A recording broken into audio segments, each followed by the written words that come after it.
বহুদিন থেকে ভাবছিলাম বাড়িতে একটা ভোজের অনুষ্ঠান করব। বাহ, অবশেষে আজকে তা হচ্ছে। আমার বেশ ভালোই লাগছে। আরে ওটা ওখানে কে ভিখিরির মতো মনে হচ্ছে বসে আছে, গিয়ে দেখি তো।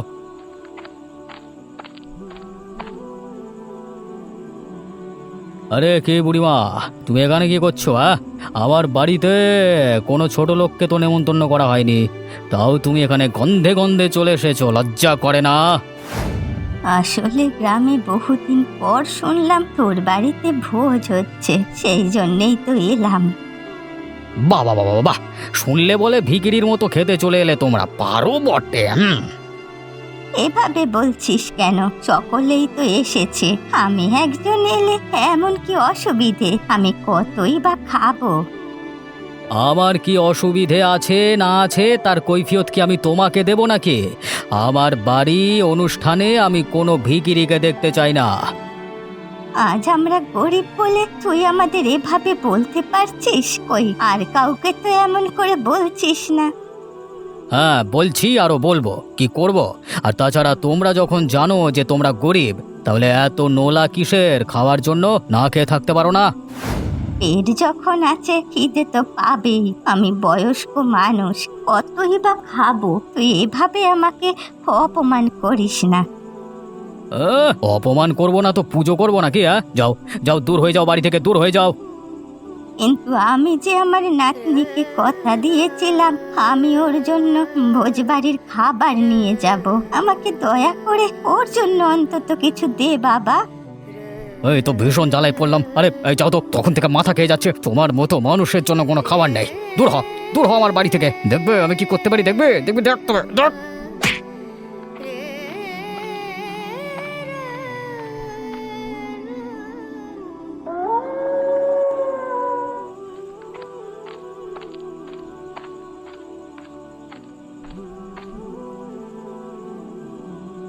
ঠাকুমা, ঠাকুমা তুমি চলে এসেছো? আমি কখন থেকে তোমার জন্য অপেক্ষা করছি।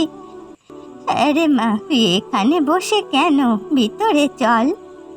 ঠাকুমা, ঠাকুমা তুমি আমার জন্য ভোজবাড়ির খিচুড়ি এনেছো? আমি খিচুড়ির জন্যই তো কখন থেকে তোমার জন্য এখানে বসে অপেক্ষা করছি। না রে মা, আমি তোর জন্য খিচুড়ি আনতে পারিনি। কিন্তু কেন আনোনি ঠাকুমা? আমি তো খিচুড়ি খাওয়ার জন্য বসেছিলাম। কতদিন গরম গরম খিচুড়ি খাই না।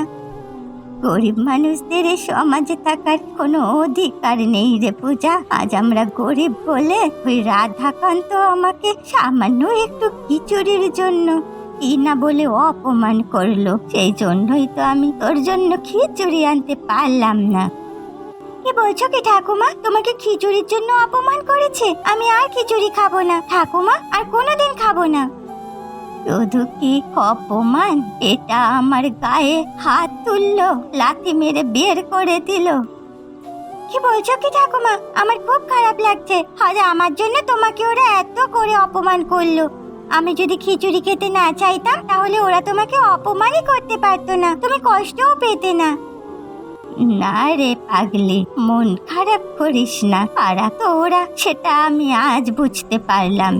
দুদিন বড়লোক হয়ে গরিবদের চোখে দেখতে পারে না। ওরা সমাজের মানুষ রূপে কলঙ্ক।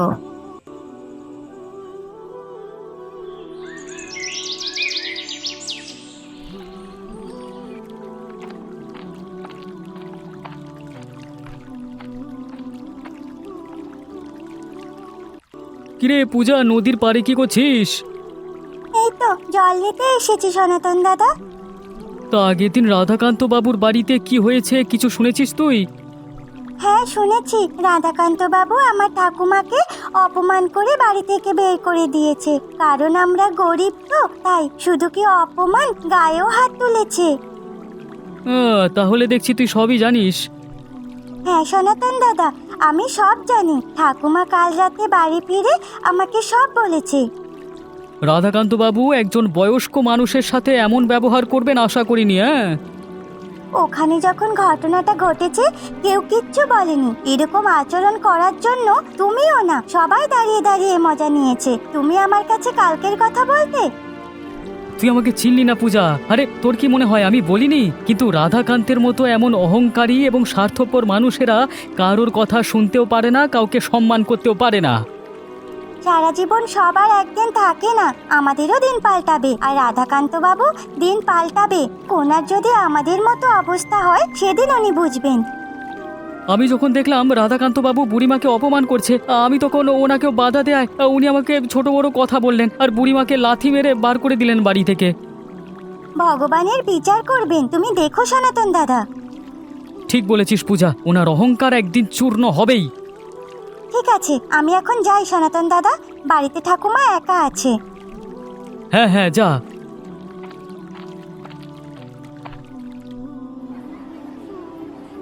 বাজার ঘাট সব হয়ে গেছে, যা এবার বাড়ির দিকে রওনা দি।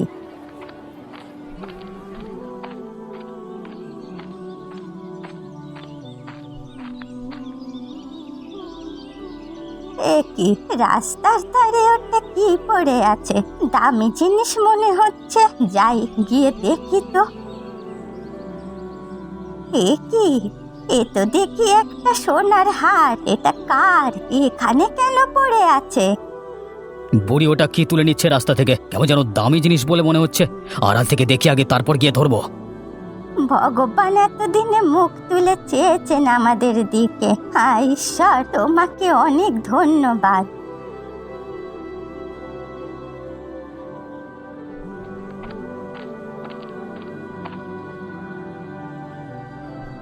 ওরে সালা বুড়ি, তোর হাতে তো দামি সোনার হার, এই কোথায় পেলি রে? সেটা কি তোকে বলতে হবে? এটা আমার হার।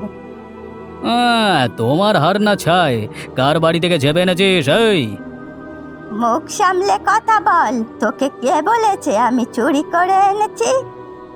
চুরি করে আনুনি যখন, কোথায় পেলে এত দামি সোনার হার, সত্যি করে বলো। আমি বলছি তো, ওটা আমার হার। তুই এত কথা কেন বলছিস? আমার সামনে থেকে সরে যা, আমাকে বাড়ি যেতে দে। একেই বলে বুঝি চোরের মায়ের বড় গলা।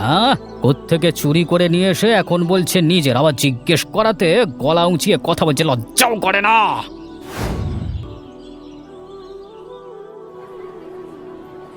কে কোথায় আছো? শুনে যাও, দেখে যাও, আমাদের গ্রামের সব থেকে বড় চোরকে দেখে যাও। এ দেখো বুড়ি, এ দেখো, এ দেখো। বিশ্বাস কর, আমি চুরি করিনি। তুই আমাকে সকলের সামনে এভাবে অপমান করিস না, দয়া কর আমার ওপর। চোরকে আবার দয়া? তোমাকে আজকে দয়া করি আর কালকে তুমি আমার ঘরে এসে চুরি করো, তাই না? এসব কোনো মতে গ্রামে চলবে না।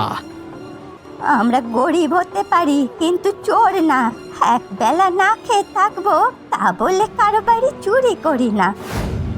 রাখো তো তোমার জ্ঞানের কথা, ওসব আমরা শুনতে চাই না। তুমি আজই এই গ্রাম ছেড়ে চলে যাবে, তোমাকে যেন এই গ্রামে আর কখনো দেখতে না পাই। এ কি বলছিস তুই? আমি কোথায় যাব এখান থেকে? আমার তো যাবার কোনো জায়গা নেই, আর আমার নাতনিকেই বা কে দেখবে? সেসব আমি কিভাবে জানবো? তুমি চুলোয় যাও, যেমন কাজ করবে ফলও তেমনই পাবে।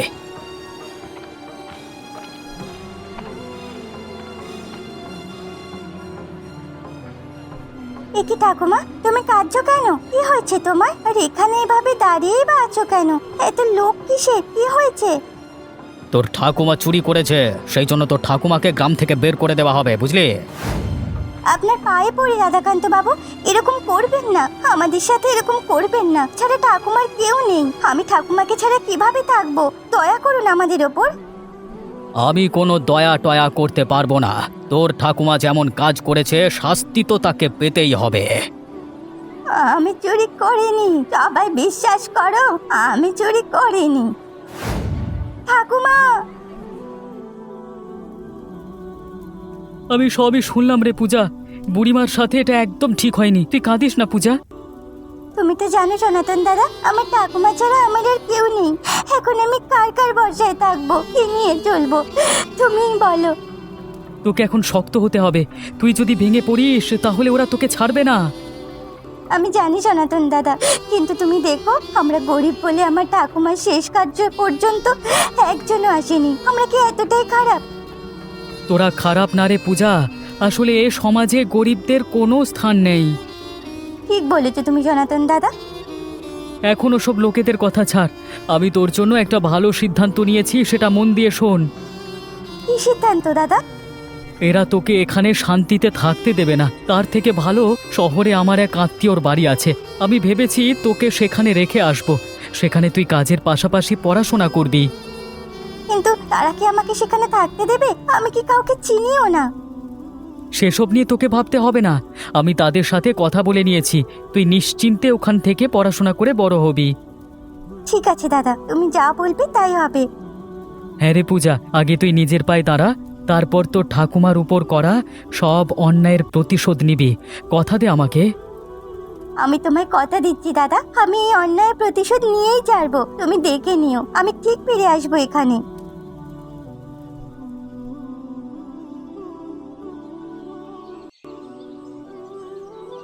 এই সনাতনের বাচ্চা, কোথায় আছিস?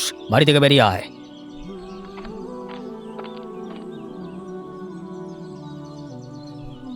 কি রাধাকান্ত বাবু, আপনি এখানে আমার বাড়িতে? আপনি ভাবে চেল্লামেল্লে করছেন কেন? এই এই ছোট লোকের বাচ্চা, আমি কিভাবে কথা বলবো না বলবো সেটা কি তোকে বলতে হবে নাকি? এই রে, এই ঘরের মধ্যে লুকিয়ে থেকে কি ভেবেছিস পার পেয়ে যাবি? আমি কি চোর নাকি যে ঘরে লুকিয়ে থাকবো? কি দরকার আপনি সেটা আমাকে বলেননি, এখন কেন কথা বলছেন? বুড়ি মরে যাওয়ার পর থেকে পূজাকে খুঁজে পাওয়া যাচ্ছে না। পূজা কোথায়? সত্যি কথা বল, সত্যি কথা বল। কেন, আপনার পূজার সাথে কি দরকার? পূজা যেখানেই আছে ভালো আছে। ওর সাথে আবার কি দরকার? সেই কৈফিয়ত কি আমি তোকে দেব? ও কোথায় আছে ভালোয় ভালোয় বল, না হলে কিন্তু তোর অবস্থা আমি খারাপ করে দেবো বলে দিলাম। ও কোথায় আছে সেটা আমি আপনাকে বলতে পারবো না রাধাকান্ত বাবু। সোজা আঙুলে ঘি না উঠলে আঙুল বেঁকাতে জানি আমি। ভুলে যাস না সনাতন, দেখবি তবে আমি কি করতে পারি, দেখ তবে। আমাকে ছেড়ে দিন বাবু, আমাকে ছেড়ে দিন, আমার পাটা যে ভেঙে গেল। বলছি বলছি কোথায় আছে আমি বলছি, আমাকে ছেড়ে দিন। বল বল, তাড়াতাড়ি বল বল। ও শহরে চলে গেছে, ও ওখানে একজনের বাড়িতে কাজ করে। তুই সত্যি কথা বলছিস তো, নাকি আমাকে মিথ্যে কথা বলছিস? শুনে রাখ, এটা যদি মিথ্যে হয় তাহলে কিন্তু তোর শরীরের প্রত্যেকটা হাড় আমি ভেঙে টুকরো টুকরো করে দেব, মনে রাখিস। না বাবু, আমি সত্যি কথা বলছি। ঠিক আছে, এখনকার মতো আমি চললাম, পরে আবার আসবো।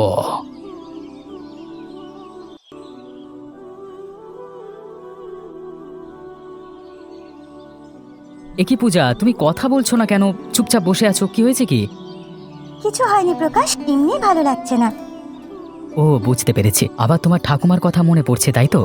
তাই জন্যই তোমার মন খারাপ। শোনো না পূজা, বলছিলাম কি, চলো না একদিন তোমাদের গ্রাম থেকে ঘুরে আসি। গ্রাম? হঠাৎ গ্রামে যাওয়ার কথা বলছো কেন? আমি ওখানে ফিরে যেতে চাই না। আমি তোমাকে ভালোবাসি পূজা, আমি তোমাকে এভাবে দুঃখে দেখতে পারি না, আমার খুব খারাপ লাগে। তাছাড়া চলো না, ওখানে কি তোমার কারোর কথা মনে পড়ে না? মনে পড়ে, আমারও খুব কষ্ট হয়, কিন্তু আমি ওখানে ফিরে যেতে চাই না, কোনোদিন না। কেন চাও না? তুমি তো জানো, আমি তোমাকে সব বলেছি, ওই গ্রামে গরিবদের কোনো জায়গা নেই। আমরা একসময় গরিব ছিলাম বলে আমাদের কত কষ্ট সহ্য করতে হয়েছে। সেটা তো আমি জানি, কিন্তু এখন তো আমরা গরিব নেই। তুমি তো নিজের পায়ে দাঁড়িয়েছো, তোমার তো এখন টাকার অভাব নেই, তাহলে কেন যেতে চাও না? শুধু টাকার জন্য নয়, ওই গ্রামের কিছু মানুষ আমার ঠাকুমাকে আমার থেকে কেড়ে নিয়েছে। আমার ঠাকুমাকে তিলে তিলে কষ্ট দিয়ে অপমান করে মেরে ফেলেছে। এটা আমি কোনোদিন ভুলতে পারবো না। আমি সব জানি, কিন্তু তুমি যে বলেছিলে তুমি একদিন এই অন্যায়ের প্রতিশোধ নেবে, তুমি কি সব ভুলে গেছো? না, ভুলিনি, কিন্তু কোনো কিন্তু না, কালকে আমরা আবার গাড়িতে করে তোমাদের গ্রামে যাব। ঠিক আছে, তবে কাল সকাল সকাল আমরা গ্রামের উদ্দেশ্যে বেরিয়ে পড়ব।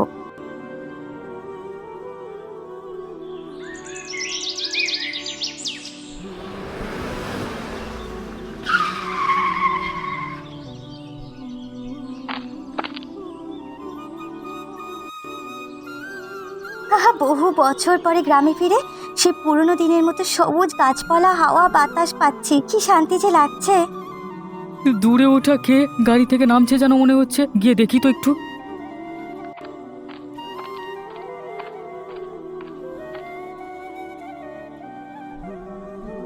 কে মা তুমি? তোমাকে তো এই গ্রামে আগে কখনো দেখিনি। আমার নাম পূজা, আমি আগে এই গ্রামে থাকতাম, কিন্তু কিছু মানুষের অত্যাচারে এখান থেকে আমাকে চলে যেতে হয়েছে। কি বললে? আর একবার বলো। আমার নাম পূজা। পূজা, তুই সেই ছোট্ট পূজা, কত বড় হয়ে গেছিস। আমাকে চিনতে পারছিস না তুই? কে তুমি খুড়ো? তুমি আমাকে কি করে চেনো? না, আমি তো সনাতন দাদা রে, আমাকে ভুলে গেছিস? তুমি আমার সেই সনাতন দাদা? আমি তোমাকে বলিনি দাদা, তুমি না থাকলে আজকে আমি কোনো মতেই নিজের পায়ে দাঁড়াতে পারতাম না। ধুর পাগলি, তুই নিজের চেষ্টায় নিজের পরিশ্রমে নিজের পায়ে দাঁড়িয়েছিস। আমি জানতাম তুই গ্রামে একদিন ঠিক ফিরে আসবি তো ঠাকুমার উপর হওয়া অন্যায়ের প্রতিশোধ নিতে। তোমাকে তো এখন আর চেনাই যায় না, তোমার অনেক বয়স হয়ে গেছে। তুইও তোর আগের মতো আমাদের সেই ছোট্ট পূজা নেই রে। আমি সব সময় অপেক্ষা করতাম তুই কবে বাড়ি ফিরে আসবি। আজ আমি খুব খুশি রে পূজা। চল চল আমার বাড়িতে চল। তোমাকে এতদিন পর দেখে আমিও খুব খুশি।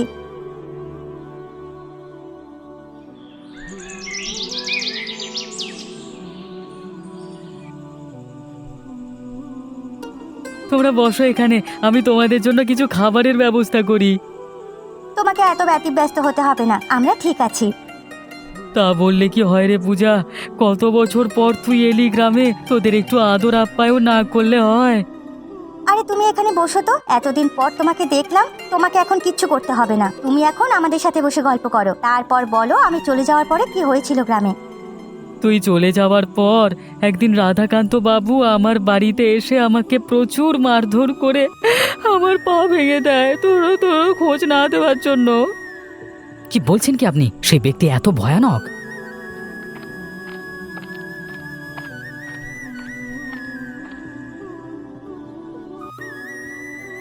বাড়িতে কেউ আছো? আমাকে দুটো ভিক্ষে দাও। কতদিন খিদে চোটে পেট জ্বলে যাচ্ছে, খাইনি। এই যে দুটো ভিক্ষে দাও না।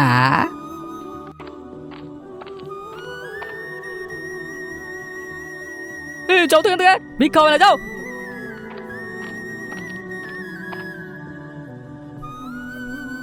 দাঁড়াও সনাতন দাদা, আমার ওনাকে দেখে কেমন চেনা চেনা লাগছে।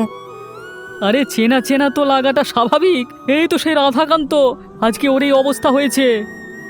কি বলছো কি সনাতন দাদা? এটা সেই রাধাকান্ত, কিন্তু ওর এই অবস্থা হলো কিভাবে? আরে টাকার অহংকার বেশি দিন থাকে না। যতদিন টাকা ছিল ওর লোকবল ছিল অনেক, কিন্তু এখন আর টাকা নেই, তাই ওর সাথে কেউ কথাও বলে না, ওকে ঘুরেও দেখে না। তাই আজ ওর এই অবস্থা হয়েছে, সবই কর্মের ফল, বুঝলি?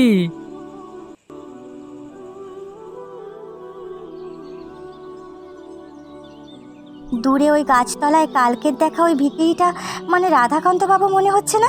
যাই গিয়ে দেখি তো।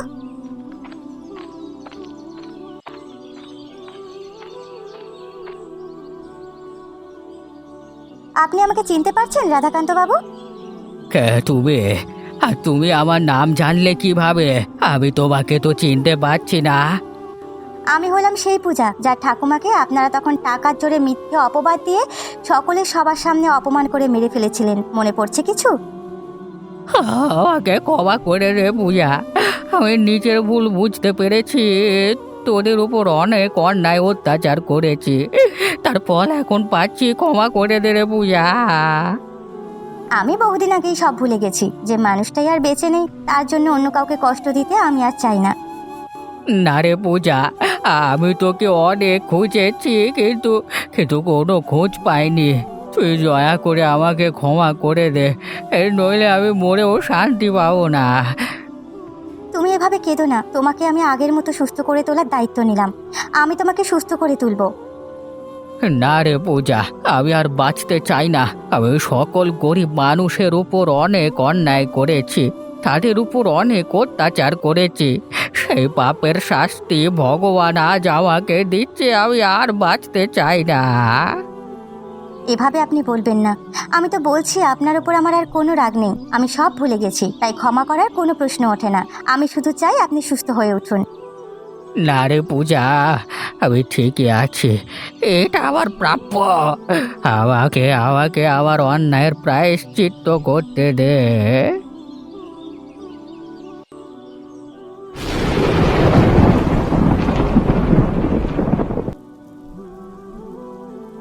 সনাতন দাদা, আমার তোমার সাথে কিছু গুরুত্বপূর্ণ কথা আছে। কি কথা বলো? আমি এখান থেকে চলে যাওয়ার আগে পুরো গ্রামবাসীকে নিজের টাকায় ভোজ দিতে চাই, যেখানে সকলে নিমন্ত্রিত থাকবে। ধনী গরিব কোনো বিভেদ হবে না। এ তো খুব ভালো কথা, সকলে খুব খুশি হবে। তাহলে কালই আমি আর সনাতন দাদা মিলে সবকিছু জোগাড় যন্ত্র করে ফেলি, কি বলো? হ্যাঁ হ্যাঁ, আমিও কালকে গ্রামের সকলকে বলে আসবো যে আমাদের সেই ছোট্ট পূজা গ্রামের সকলকে ভোজ দেবে। ঠিক আছে, যত তাড়াতাড়ি সম্ভব তোমরা সব কিছুর ব্যবস্থা করে ফেলো। তুমি কোনো চিন্তা করো না, আমি আর সনাতন দাদা মিলে সব কিছুর ঠিকমতো ব্যবস্থা করে রাখবো। কেউ যেন বাদ না যায়, মনে রেখো।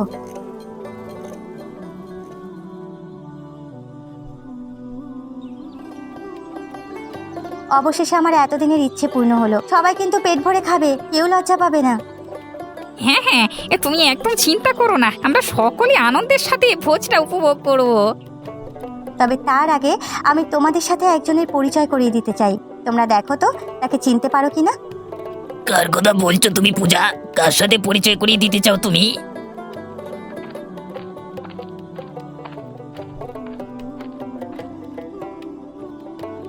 ইনি হলেন রাধাকান্ত বাবু, চিনতে পারছো? ইনি এখানে কি করছেন? তুমি এনাকে কেন ডেকেছো কেন? হ্যাঁ, আমরা কেউ এনাকে পছন্দ করি না। ছি, ইস। রাধাকান্ত বাবু নিজের জমানোর সমস্ত সঞ্চয় দিয়ে এই গ্রামের জন্য স্বাস্থ্যকেন্দ্র, স্কুল, এছাড়া আরো অনেক কিছু বানাতে চান তোমাদের সুবিধার্থে। কি বলছো কি পূজা? সত্যি উনি এত কিছু করবেন এই গ্রামের জন্য? পূজা, আমার ব্যাপারে তুমি মিথ্যে কথা কেন বলছো? আমি তো বলিনি আমি এত কিছু করব। তাহলে হ্যাঁ গো, সত্যি বলছি। তোমরা দেখো উনি যা বলছেন তা করবেন। তোমরা আর ওনার উপর রেগে থেকো না। উনি যদি সত্যি গ্রামের জন্য এত কিছু করেন তাহলে আমরা ওনাকে ক্ষমা করে দেব এবং আগের মতো আপন করে নেব।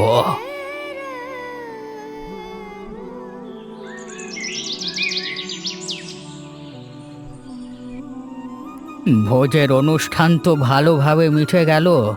এবার তোমরা সকলে আমার সাথে পুরনো বাড়িতে চলো। কিন্তু ওখানে তো এখন আর কেউ থাকে না, তাহলে ওখানে আমরা রাত্রিরে কেন যাব? আরে চলোই না, না গেলে বুঝতে পারবে না। তোমরা সকলে এসো আমার সাথে। আচ্ছা বেশ, চলুন তবে।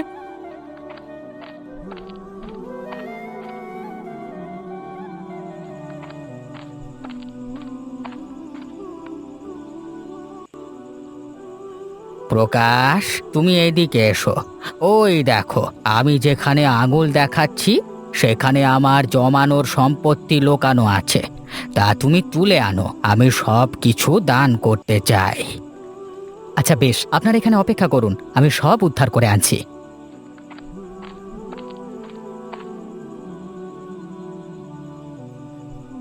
এ তো অনেক কিছু, সোনা দানা মণিমুক্ত টাকা, এত কিছু কি হবে?